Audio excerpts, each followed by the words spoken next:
2.3, writing linear equations given 2 points. We're going to write a linear equation. We want that equation to be slope-intercept form, y equals mx plus b.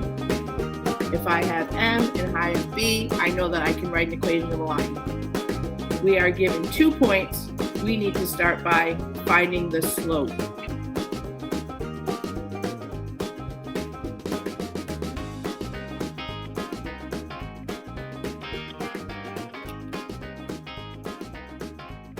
Remember that you're subtracting your y values first. M equals 7 minus 4 divided by 2 minus 1. 7 minus 4 is 3, 2 minus 1 is 1, and we have found that our slope equals 3. And now we are back to where we were on the previous lesson. I have my slope, m equals 3, and then I need to choose one of the 2 points. You can choose either one.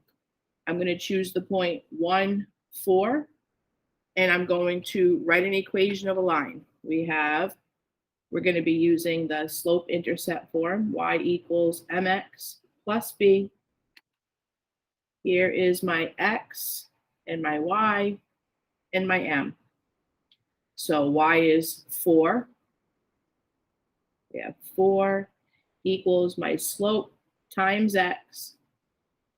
My slope is 3. My x value is 1. And now we need to simplify. 3 times 1. And then we need to solve for b. Subtract 3 from both sides, and we get that b equals 1. If I have m and I have b, if I have the slope and the y-intercept, I can write that equation of the line. Y equals my slope plus my y-intercept. Example 2, we're going to start by finding the slope. 9 subtracting 2 divided by 4 subtracting 3. We get 7 over 1. Our slope is 7. I'm going to take my slope of 7, and I'm going to choose one of my points. I'll choose the first point, 3, 2.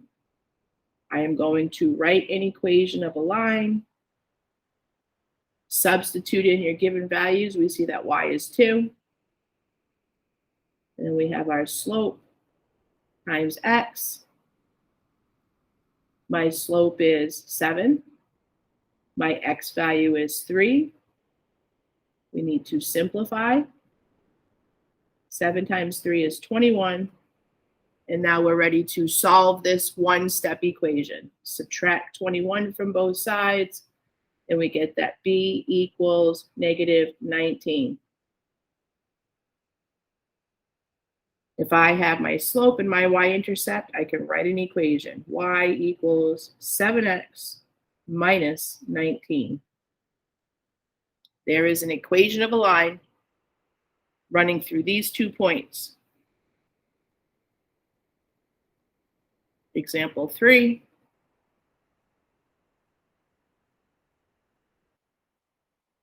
Watch out for those double negatives. It's 1 subtracting negative 5. 1 subtracting negative 5 divided by negative 5 subtracting 10. Negative 5 subtracting 10. Clean up those double signs. Negative times a negative becomes positive. You are not subtracting, but adding. We get 6. And then there are no double signs here. This is negative 5, negative 10. You're going negative 5 and negative 10. You're getting even more negative. They're the same sign, so I add them up and keep the same sign. I need to simplify my fraction. M equals a negative slope, and I'm going to divide 6 and 15. The common factor is 3. 6 divided by 3 is 2. 15 divided by 3 is 5. And we see that our slope is negative 2/5.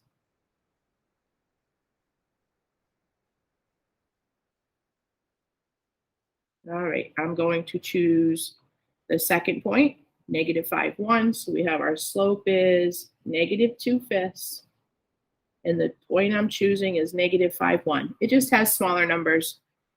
I usually look for smaller numbers and no negatives, but they both have negatives. So I'm just going to choose negative 5, 1. 1 is always a nice number to work with. We have our slope-intercept form that we're substituting in for. We have our m, we have our x and our y. All right, y is 1. Then we have our slope times x. Our slope is negative 2/5. And our x is negative 5.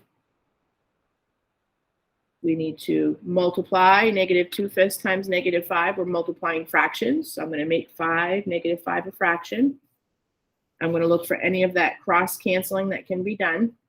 I see that I could divide by 5. 5 divided by 5 is 1. Negative 5 divided by 5 is negative 1. And then I'm going to multiply straight across. We have negative 2 times negative 1. That is 2. 1 times 1 is 1. This just says 1 equals 2 plus b. And now I'm going to subtract 2. And we found that b equals 1 minus 2 are different signs. I subtract and take the sign from the larger number. If I have m and I have b, I can write an equation of a line. Y equals my slope times x minus my y-intercept.